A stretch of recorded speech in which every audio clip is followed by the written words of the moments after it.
Welcome to another episode. My name's Jose Najarro, and today I want to take a look at my top 8 stocks for April. So let's get started.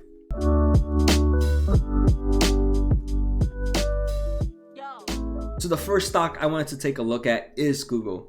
Google, first, let's take a look at the chart, is still down 20% from its all-time highs. And I just wanted to say that because it is important to know that we're still pretty below where we were at in February 18th, even though we've had some crazy market rally this past few days and this past few weeks. Next, I wanted to take a look at the earnings per shares that this company has. First, let's look at, so if you guys are new to the channel, I like to look at forward PE ratio for 2 years from now. That's the way my valuation goes, and that's the way I like to invest. So the forward PE ratio for this company for December 2021 is expected to be somewhere around 20, right? 20.08, so pretty much 20. And I really like it, especially when I was taking a look at other companies. I am pretty bullish on Microsoft, but Microsoft unfortunately does not make the list today because the forward PE ratio for Microsoft was over 28. I do like comparing this to 20, so I do think Google is a bit underpriced compared to the rest of the market's big companies. And next, I want to take a look at what I like about Google. So if you guys don't know, the channel is called Jose Najarro Stocks and Esports. I am a big bull in the esports business. And the first thing I like is Google is in the esports business in one way or another. The first way is YouTube. YouTube, they have a lot of contracts with other esports companies. Activision Blizzard is one of them. They also have Google Stadia, which is a cloud platform for gaming, which I think will change the whole gaming industry. The next thing I like about Google is just Google search engine. Google search engine and YouTube are the two biggest search engines online, and everybody's using them. If you guys are not listening to me through the podcast, then you're most likely watching me on YouTube for this video. The third thing is the whole cloud servers. We're going to take a look next, but MICRON Technology just reported earnings, and they mentioned that the clouding server is just enormous right now. Finally, Google has a lot of small businesses that make up very small percentage of the revenue, but they do have a lot of small businesses, and one of those is actually a droning service company where they actually do droning delivery, and that is booming in different countries where they have the license to be able to do drone delivery. So I think Google is one of those companies that's continuing to innovate, and that's a company I want to invest in, a company that's always moving forward and always pushing new boundaries. Before we go on to the second stock, make sure to hit that subscribe button, guys. Subscribe to the channel. It helps me out so much. I'm also streaming on Twitch and Mixer. Follow me, Jose Najarro Stocks. And finally, I have just created a Discord group. There's a small group of us already in there, and I'm already seeing the amount of information we're sharing, which I hope you guys would enjoy. All right, so the second company is actually going to be MICRON Technology, MU. I've actually just did a video on semiconductors, I think earlier this week. And the reason I like MICRON Technology is it's one of the cheapest semiconductors, and it's one of the first compared to value, right? I'm looking at my forward PE ratio. They also just reported earnings, and through their earnings, they gave me a good understanding of how the market is doing. They actually provided good information of what type of market is declining and what type of market is increasing. You guys should definitely check out that video if you guys want to learn more about MICRON. But the two that they say, they are seeing a huge decline in the automobile sector and in the mobile phones and consumer electronics sector. And how would they know this? If you guys don't know MICRON Technologies, MICRON Technology pretty much creates memory. Memory is something that goes in every electronic device, from your computer to your phone to anything inside your car to anything, your laptop, your iPad, anything, your iPhone, your iWatch. So they're seeing a decline in mobile devices and consumer electronics. When I think of consumer electronics, I think of smartwatches, I think of tablets and things of that nature. But they are seeing a huge increase in the cloud server. So they're seeing a huge demand of clouding companies requesting more memories to improve their clouding servers, which is one other reason I'm pretty bullish on Google. There are other clouding servers, so if you guys have any other ones, feel free to post them on the comments. The second one they're pretty bullish on, they're saying they're seeing a huge increase in the laptop sector. Obviously, everybody working from home right now is definitely buying a laptop, or the company is providing a laptop for them. So we are seeing that increase in laptops. So next, let's take a look at this company's forward PE ratio for 2021. This company is expected to make $4.90 on non-GAAP earnings per share, which gives this company a forward PE ratio of 9.41. That's pretty cheap, but one thing to keep a note is I have this other chart right here which shows how Micron's earnings per share usually goes, and this is most semiconductors are some form of cyclical type business. Sometimes they do really good, sometimes they do really bad. The times they do really good is when companies are buying their inventory because they think they need to make a lot of stuff. Eventually they buy too much memory and they're like, oh sorry, we bought too much memory, we're gonna not buy from you for some time, and that's what usually causes the slowdown. So it does seem like the slowdown has ended from compared to the past that happened in 2018 and 2019. So now we're seeing that increase back up, but it's just something to take a note of how these semiconductors come. So like I said, 23% off from its high. I am a huge buyer at anything below 44, but still here at the 46% range, I still think I would enter this position. All right, so the third company I want to take a look at is Facebook. So Facebook right now is 20% off its all-time highs, pretty similar to Google, pretty similar to MICRON. We can see how the overall market is doing. I'm pretty bullish on Facebook's for many reasons. They are a company that seems to be innovating pretty often. One thing is they have just entered as well in the esports realm, where they're doing a lot of esports tournaments online, and I think now is actually a perfect time to do it, especially with all of us at home. The second thing, everybody uses Facebook, Instagram, WhatsApp, or any of their services to try to communicate with each other, and just the overall research and development going on in this company is pretty impressive. The forward PE ratio for this company gives it a 17.2 ratio. This company is expected to make $10.16 in December of 2021. With a 17.24 forward PE ratio, I think it's pretty undervalued, and I'm willing to increase my position on Facebook. Stock number 4. For number 4, I'm gonna go with one that you guys are probably not gonna like me for, and that's Disney. So yes, Disney has theme parks. It has freaking movie theaters. It has cruises. So Jose, why are you investing in Disney? I am pretty bullish on Disney's IP. So Disney right now is almost 28% down from its all-time highs in around February 4th. And that gives this company, you can see what investors think, right? We know about the cruise license, we know about the movies, we know about the parks. Those are going to affect Disney huge, and that's why we see this company lower percentage-wise compared to the other companies we saw. But again, like Disney, like Facebook and all the other ones, I think Disney is a company that's strong with innovating. It's a huge innovating company, and I'll give you some examples. But first, strong IP. Disney has one of the strongest IP anywhere. If you talk about any movie theater, any movie out right now, it's most likely a Disney movie. We have Marvel, we have Star Wars, we have Disney princesses, we have Mickey Mouse, we have all these other princesses and princes around. So Disney has that strong IP that will keep it strong for right now. I can't see an end to it. This company has a forward PE ratio of 2021 of $5.25, which gives us a forward PE ratio of 19.9.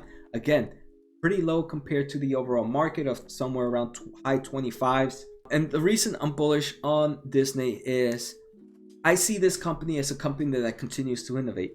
Disney Plus is one of, I think, the craziest moves that Disney has made.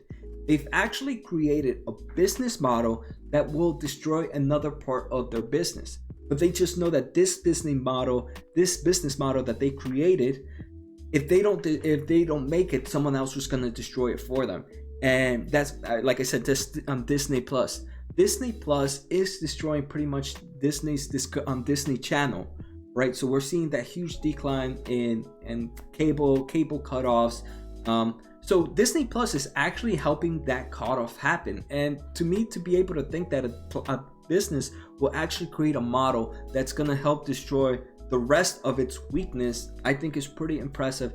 And it tells you how ahead of the game Disney really is. Another thing is, right, Disney is only about $20 billion more market cap than Netflix. It tells me two things. Either Netflix is way overvalued and Disney is way undervalued. And I think it's a mixture of both. With a 19.9 forward PE ratio, Disney is definitely a buy for me. Next, let's talk about Berkshire and Mr. Buffett. So this company right now is sitting at $193. We're down 15.05% from its all-time highs in somewhere around February 20th. One thing I'm surprised is actually down that little. I would expect this company to be down a little more, especially since they have a nice position in oil. I think they have a nice position in Oxy. They also have a nice positions in different airlines. So I would have expected this company to be a little bit lower.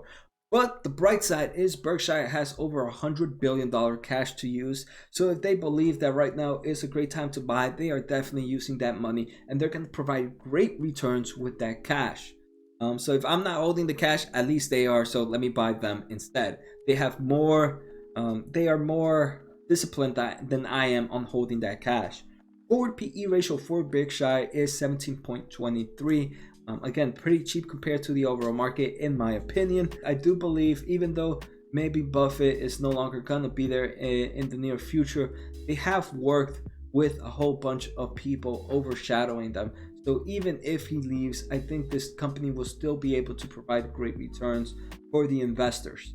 Now, probably another one I'm gonna get attacked for, and that's Boeing. I've actually just did a video on Boeing recently, so definitely check that one out too. Boeing right now is sitting at $151. That's about over 55% from its high in February 14th. It's not its all-time highs, but from February 14th when this all started, it's still 55% down. We have had a nice rally, so congratulations to any of you guys that picked up in the bottom. I'm pretty sure you're up over 50% on those gains. Congratulations.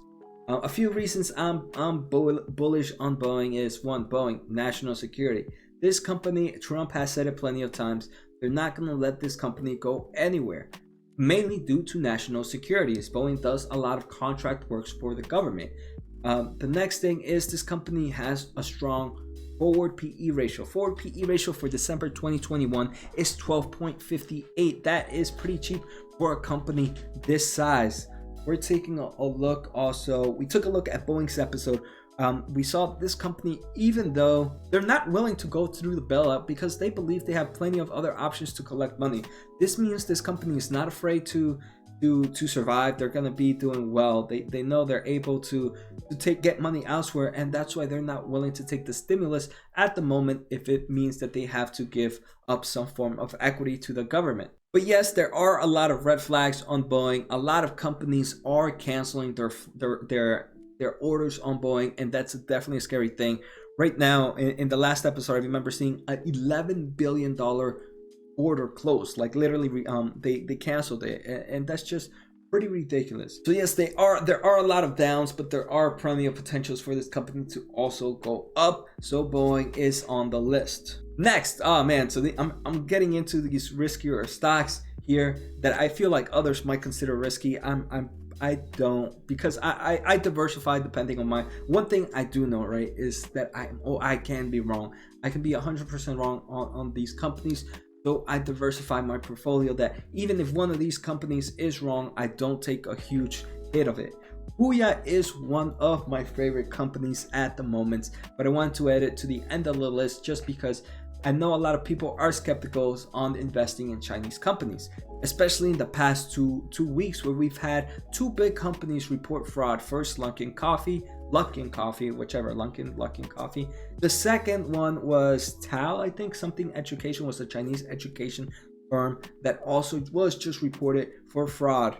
And they actually both admitted for it right now. But HUYA is also a Chinese company, so I know a lot of people will not be willing to invest in this, and I think that's okay. But one thing is that type of mentality also creates these Chinese companies to drop down in price, giving me a better buying opportunity. If you guys don't know what HUYA is one of the top leaders in the esports gaming industry for game streaming. So if you guys know Amazon has Twitch. Right, Twitch, where you can pretty much play games and live stream it online. You can actually use it for other reasons except opposed to gaming. You can just do a radio show in streaming. There's Mixer from Microsoft, and there's Google Gaming there's YouTube Gaming from YouTube. HUYA is one of those, but one of those for the Chinese world, and a lot of it's at the top leading, and I'm pretty bullish in that sector. Most of the time, the gaming industry, even before esports was a thing, esports was very heavily in the eastern side of the world, South Korea and China. And for this to be a streaming server in that part of the world makes me pretty bullish on this company. A forward PE ratio of 15.08. This company has a great balance sheet, but again, remember, these companies have known to lie, so sometimes take the balance sheets from these companies to not to the full truth. And finally, this is a company that I know airlines right now is a big thing. Everybody is talking about airlines, but some people might be scared to invest in one single company. So I decided to talk about Jets. Jets is an ETF for the airline industry. And right here to my right, to my left, whichever it is, I actually have the top 15 holdings for this company. Southwest is 13% of the total holdings in this ETF, followed by American Airlines, followed by United and Delta. Those four make up over 40% of the total of this total ETF. So I think if one is scared to enter any individual company but believe in the overall sector, Jets might be a great way. I'm actually think it right now is down 51% from its all-time high. So it's definitely a nice buying opportunity there, and I'm definitely gonna go and jump into Jets. So that's it. Those are the 8 companies, the 8 stocks that I'm taking a look at, maybe 7 companies and 1 ETF. I hope you guys enjoyed the episode. Let me know what you think. And one thing, if you guys have any other companies that maybe I've overlooked, feel free to post it on the comments. Sometimes I'm just too focused on a specific sector that I might lose sight of other companies. So feel free to post on the comments if you guys anything. And again, don't forget to hit that subscribe button. It helps the channel a lot. So take care, have a good night, and see you next time.